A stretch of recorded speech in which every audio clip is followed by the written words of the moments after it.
Daniel, thank you so much for helping my project. Could you say a little bit about yourself? Hi, my name is Daniel Christensen. I'm 20. I'm an engineering student. I worked in aerospace consulting for about a year, but I decided to step away from that and focus on going back to school and getting my degree. I'm looking to going into law actually after that, and looking to do some space law. Really? Yeah. Um, so I mean, quite a big change from engineering to law. Can you talk about why you might be motivated to move over to law? Yeah, so I actually this has all been kind of inspired by the guy I worked for. His name is Christopher Hearsey. I worked for his consulting company, and he has a degree in mathematics and a degree in physics, and he transitioned and got a JD and a Juris Doctor in space law, and that's kind of been an area of interest as I was working up close with him, to kind of see what all goes on in that and how that can be useful. And I think going forwards, that's going to be a field where a lot of people are going to be needed, and um, that's kind of why I'm leaning towards that. It's amazing. Over the course of this project, I've talked to at least 10 space lawyers or people going into space law. Mhm. So out of less than 500 interviews, I find that to be quite a big percentage. Yeah, it's I that surprises me. From what I understand, it's not a very well known area, but I've interacted with quite a few people involved with the subject, and they're all really stand up people, and they act to inspire. So I figure why not go down that pathway if I can't. Um, have you heard of Michelle Hanlon from All Moonkind? No. Okay, yeah, she teaches space law, I think I want to say at the University of Alabama. Is that maybe? But Yeah, that's where my former boss Christopher Hearsay got his degree. From the University of Alabama. So probably the same program, if not the same professor. okay, so your boss probably knows her then. Almost certainly. Yeah, and I've interviewed a space lawyer with the European Southern Observatory. They're the ones that run the telescopes down there in Chile. Oh, Uh, okay. Yeah, cool. and there's some students and other people. It's just whenever I think about the potential of engineering to help improve the human condition and law, uh, it just feels like engineering, um, is kind of a more how should I put it, sure way of actually improving the human condition, whereas law is very much seems a lot more messy, I guess. And I was Yeah. wondering what you I thought. mean, I I think that the engineering background kind of creates a framework with which you can uh, put all of your other education into context. So I think if you have somebody that's has a degree, say in aerospace engineering or aeronautics, and they go into space flight, I feel like that's going to be they'll be more fit per se for the role. Not well, more fit isn't necessarily correct, but they'll have a slightly different perspective and um, framework with which they can apply the legal principles. And I guess whenever you think about space law and a career in it, what do you envision that being like? Well, I mean, space law is it's a especially with the commercialization and democratization of space, it's a rapidly changing subject right now, and I mean, I just see it as a pathway that I can go down and do new and original work, which will further the exploration of the cosmos. And I guess one of the sort of barriers to the further exploration of the cosmos that we currently have is that while the laws of science and physics might be the same in space as they are here on Earth, the laws of humans are Yeah. very much different. And so the same solutions that we've had to undertake big capital projects here on Earth aren't really available to us to do similar types of projects in space. And I was wondering what you thought about that, if you see um, a completely different system evolving in terms of opening up space so that we can have more activity there, or do you see more of that Earth-based or Earth created system expanding off of Earth? What do you think is more likely? I think in the short term, really what's going to happen is it's going to act a lot like the how the International Space Station does with the massive memorandum of understanding between Russia, Japan, the EU countries, Brazil, the United States, right? All kind of creating a framework with which to cooperate internationally. And um, and that can be applied further, beyond Earth orbit to cislunar space or beyond, right? But I think that there also will be a need to reassess how law will be applied um, in later on as with the commercialization and continued exploration. These are going to be novel situations that legal analysis will have to happen about. Yeah, I think that makes sense for sort of like these big facilities, like you're talking about, like the International Space Station.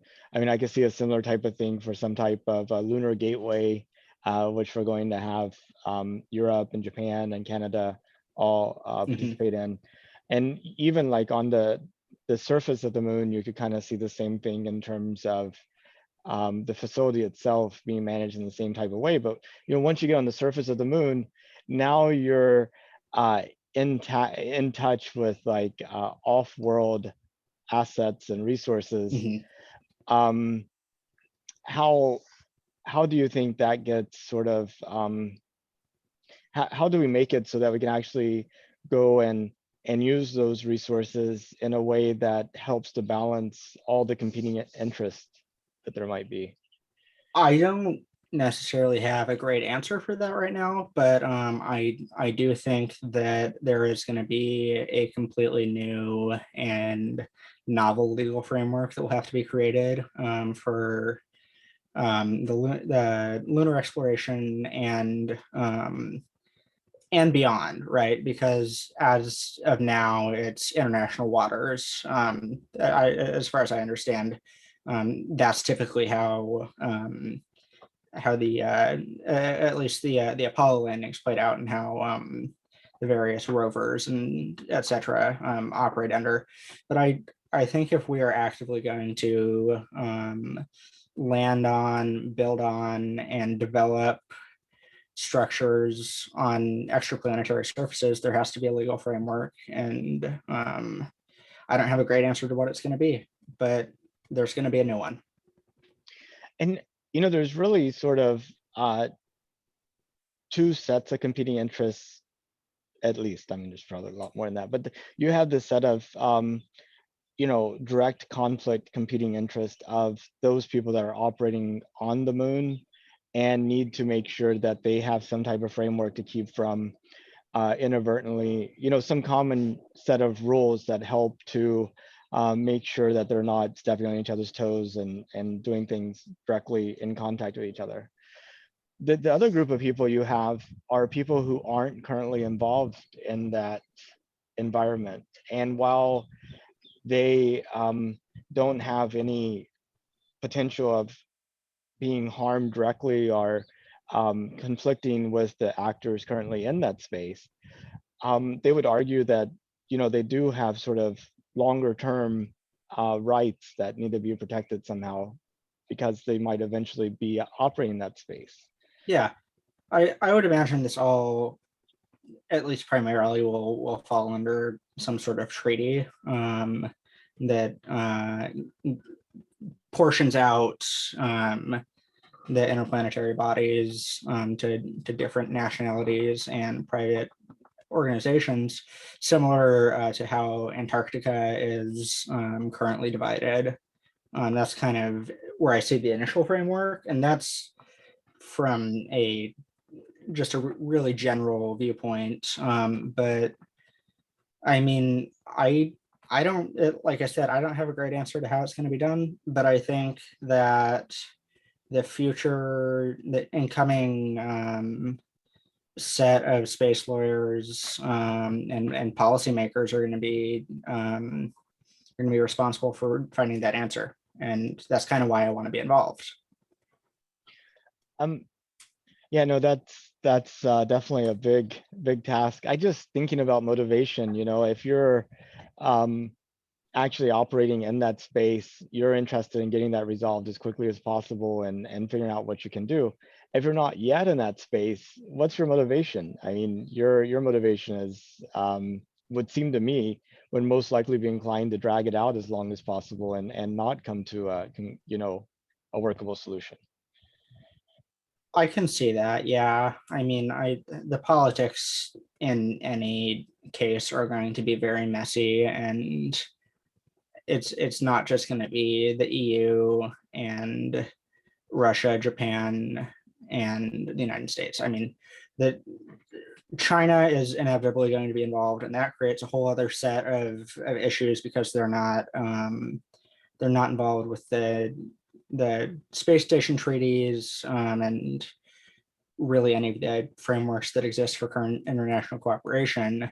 And that's just another area that I think new ideas and new ideas are going to have to be applied. Definitely. Well, coming back to the moon, Yeah. how did you find out that we were planning to send astronauts to the moon in 2024? I've been following space pretty closely.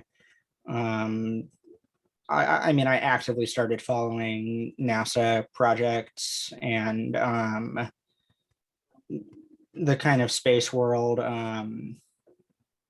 I would say in about 2016 or so, right as I was kind of starting high school, and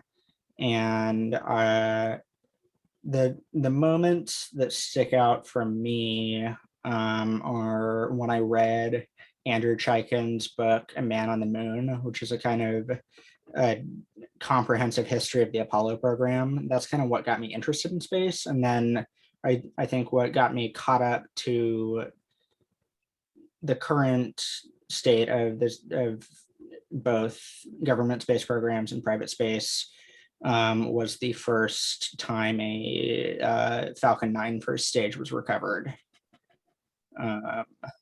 That really kind of caught my attention and got my claws, kind of digging into the entire world. And now I've read a ton about the Apollo program. Well, not just Apollo, Mercury, Gemini, Apollo, shuttle, and kind of I think it's interesting to see how the shuttle lives on in SLS, and also very interesting to see how commercial companies are competing for the human landing system. That's very interesting to me. Yeah, for sure. And I mean, the other kind of interesting development is surprising space companies popping up around the world, like Rocket Labs, for example, from Yeah. New Zealand. I mean, who would have thought that New Zealand would be the second country in the world to have a private company that's capable of putting stuff into space? Yeah. I mean, it's fantastic, and I'm glad that there's an industry such that private competition can exist. I mean, there's different scales. Rocket Lab's Electron and the other small launch vehicles. And then you got medium launch vehicles with the Falcon 9, Antares, and the upcoming Neutron. And then going further with Falcon Heavy and the upcoming government heavy launch systems. And have you been following SpaceX's Starship test campaign? Not super closely. I've seen the edited videos of the maneuvers post flight, but I haven't been able to catch a live stream yet. And also this year, we've had kind of a set of people allowing for private everyday people to go in space. Inspiration4 is probably the closest to making it happen. Is this something that you were aware of, and did you try to participate? I did enter into Inspiration4, and I was somewhat familiar with another venture that's going on that's kind of launching later. I don't actually know the specific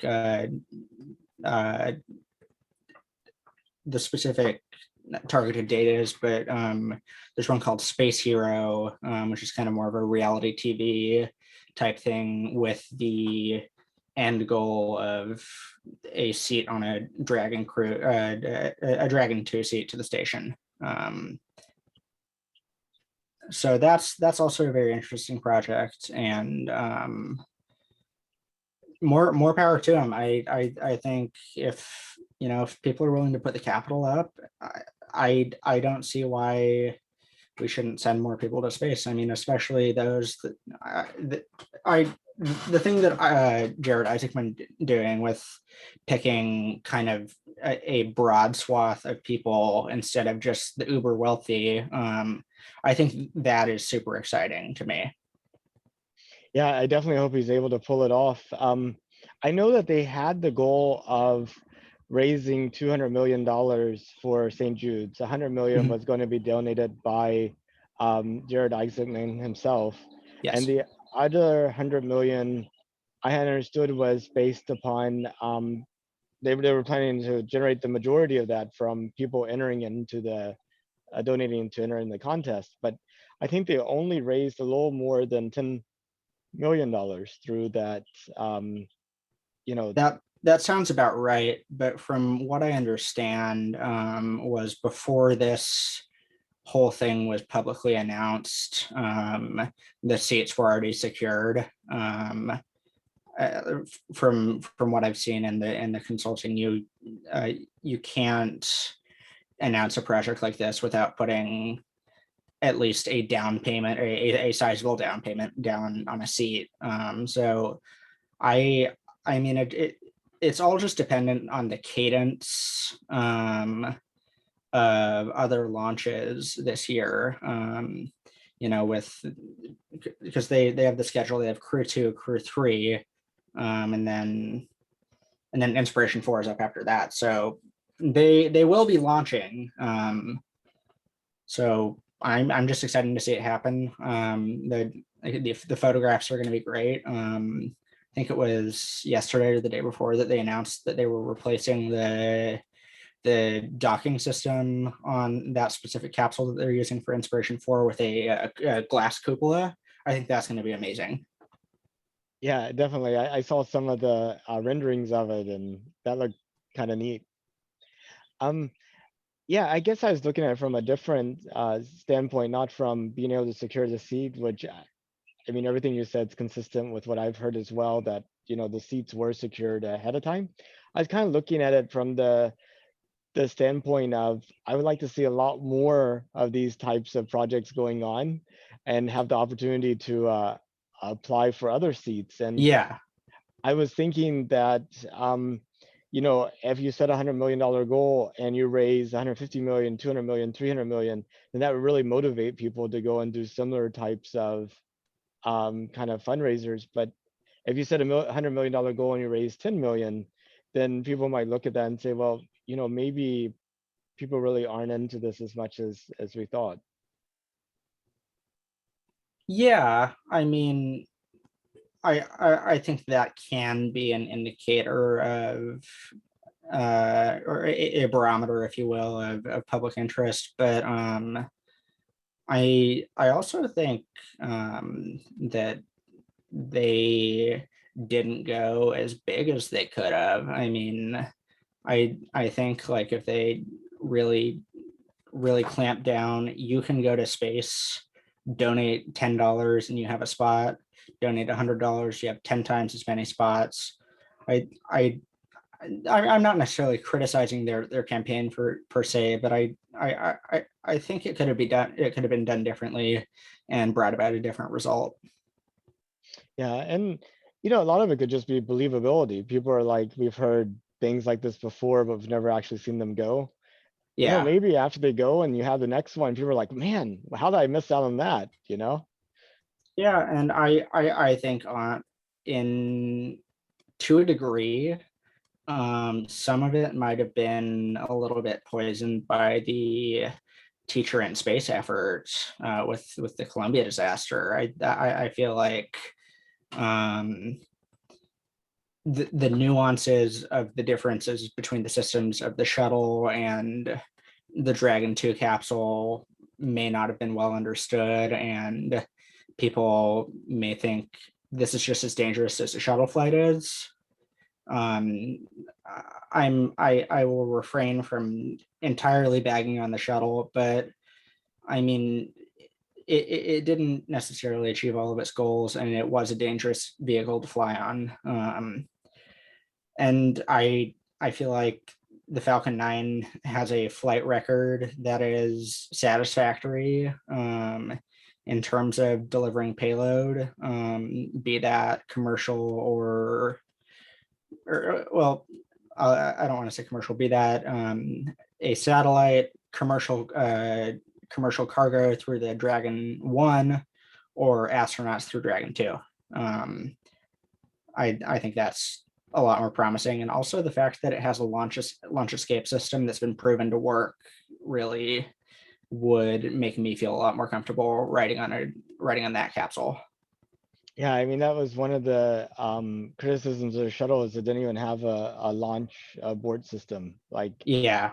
the only option is that you're high enough that you could kind of land. But yeah, yeah, The abort system or the abort modes, I've read through them, and they're frightening. I mean, you have abort to orbit where you kind of limp to something passable. Uh, Abort once around where you go, do a full rotation and land back at the runway at Kennedy. You have the transatlantic abort, then you have the return to launch site, which is remarkably frightening, where you just do a 180 and flip. And even John Young, who was the pilot on STS-1, he heavily suggested against trying that, which was a idea. They wanted to do a return to launch site abort attempt on STS-1, Hmm. which that would have been bold. There's a quote that's escaping me, but regardless, I do think that if there's more kind of,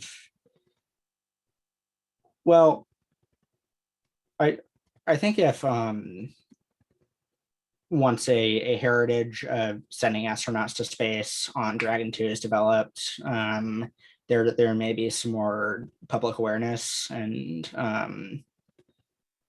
hopefully broader participation as well. yeah, I think you're right. I mean, in addition to the Inspiration 4, which was, only found out about that February 1st. Before that, we had the Axiom mission 1, which is sending 4 people to space, Yeah. all paid people. But then we have Dear Moon that's set for 2023. I was wondering if you applied for that as well. I did apply initially, but I did not wind up following through. So that was more not that I don't trust the vehicle or anything. I think at the rate they're going through the rapid prototyping and just, sometimes crashing and burning and being okay with that, that'll eventually create a confidence, and a kind of a history with the vehicle, of its safety eventually. Because they said, SN25 is going to be doing suborbital or orbital hops, showing reentry, procedures, and the whole 9 yards. I think it'll be proven. Hopefully, I think that the timeline may be a little bit on Elon time, if you will. Because their net launch date is sometime in 2023. I think it may take a little bit longer than that, but the reason I decided not to follow through was I think there are better, suited applicants. I mean, I would rather see a proficient photographer or musician or whatever go through, rather than just an engineering student. I think in terms of net benefit that, I made the best choice. Well, that's definitely very considerate of both the people that applied and have those artistic skills, and the judges that have to review them. Yeah. Yeah, I put down as my artistic skill interviewing. I'm not Yeah. quite so sure that's an art, but and I'm not Yeah. sure there would be any interesting people that are at the moon that I couldn't interview Yeah. before. So, well, what do you think about us going to the moon as opposed to doing other things? You know, we got the pandemic going on, global climate change, poverty, you know, all these other things. A lot of people don't see the cost benefit. I mean, I don't see any of those being mutually exclusive. Because a lot of the criticisms of spending money on NASA is, I feel like people think that money is just going into space and not being returned to the U.S. economy, whereas it's going into NASA, it's going into contractors, it's going into JPL. So you have to get the hardware, you have to get the launch vehicle, you have to pay the people to build it, you have to pay the people to run the mission. You get a return on investment just in terms of stimulating the US economy. And beyond that, any kind of tech that's developed, I mean, there's countless examples of technology that have been developed by NASA or for NASA and utilized during missions that have gone on to, become common in commercial goods, and people don't necessarily realize that, but I think that is a big driver as well.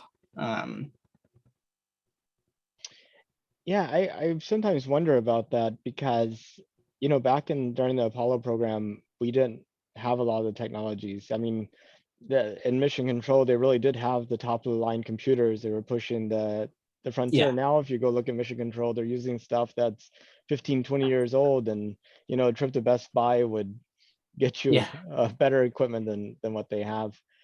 And then also, I think one of the big kind of spin-offs of the Apollo program wasn't technology per se, but an entire technically trained engineering workforce that suddenly went Yeah. out into the economy and worked on projects. Yeah, I mean, you kind of get a diaspora into the contractors, and that's whether they wind up working on future space products or kind of the defense, industry, or any of that. I mean, it all kind of is, in my opinion, it can be synergistic at least, and create a net benefit regardless of, what it may look like on paper. Yeah, definitely. Well, I really appreciate your time. I know we covered a lot of things. Was there anything that you wanted to talk about that we didn't get to? No, I think that's about all I've got. Thank you for having me. I'm glad to, give my baseless opinions, and uh, your project is very interesting, and I'm looking forward to following it. And I'm looking forward to seeing the things that you do, and maybe Yeah, uh, working with the stakeholders to come to some type of agreement on a framework that would just unleash the human potential to go out into the rest of the solar system. Be amazing. yeah. All right. Yeah, Well, you have a good rest of your day, and thank you so absolutely. Thank you much. so much for having me. Bye bye. Bye.